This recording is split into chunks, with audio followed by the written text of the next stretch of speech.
Je suis Rebecca Lazarenko et aujourd'hui, je vous présente mon mémoire de maîtrise que j'ai commencé en 2017 et j'ai terminé en 2019 au campus Saint-Jean de l'Université de l'Alberta.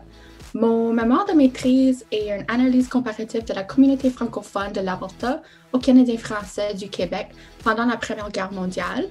Ça cherche à voir si ces deux identités francophones se rapprochaient ou se distanciaient par rapport à leurs croyances, réactions et actions pendant la guerre, mais aussi envers l'idée du devoir des Canadiens français.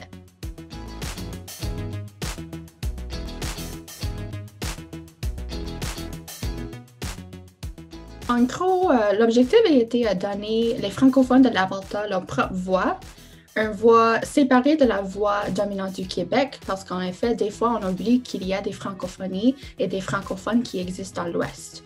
Et la voix dominante du Québec n'est pas nécessairement la voix qui représente tous les francophones du Canada.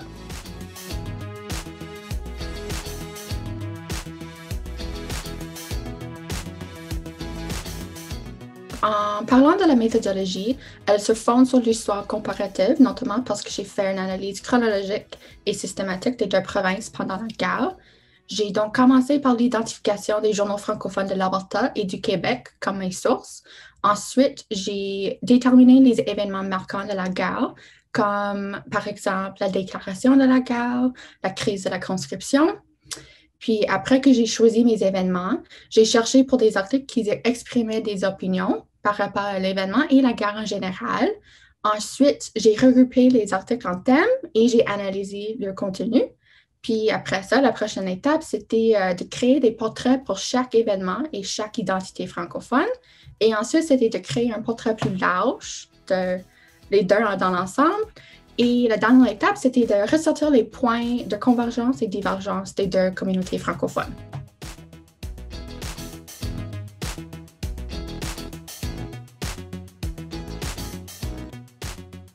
Pour vous donner un sommaire rapide, la recherche met en lumière que la communauté francophone de l'Alberta ne partageait pas les mêmes opinions des Canadiens français du Québec.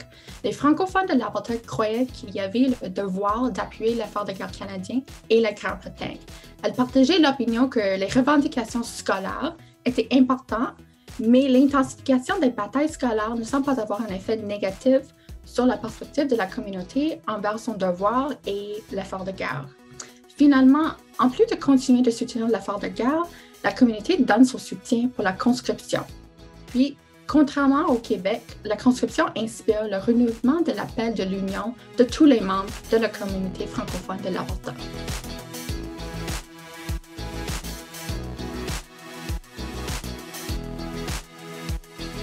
Il ne faut pas oublier par contre que ces résultats provenant des sources officielles. Il faut donc analyser le contexte de la communauté pour mettre en perspective ces résultats. Les francophones de l'Alberta vivent en contexte minoritaire, ce qui n'est pas le cas pour le Québec. Donc, la bonne volonté des anglophones est non seulement un désir, mais une nécessité pour la survivance. En appuyant et répétant l'idée du devoir des Canadiens français, la communauté montre aux Canadiens anglais qu'elle est formée du bon Canadien. Sa participation à la guerre assure que l'Alberta française se rapproche de l'Alberta anglaise et elle inspire l'ouverture d'esprit des Canadiens anglais pour les causes francophones. Mon mémoire rappelle qu'il y a une pluralité qui existe au sein de la francophonie canadienne, même si les récits officiels de l'histoire du Canada ne le valorisent pas. Enfin, ceci met en lumière qu'il y a beaucoup de travail à faire pour compléter les histoires des francophonies canadiennes.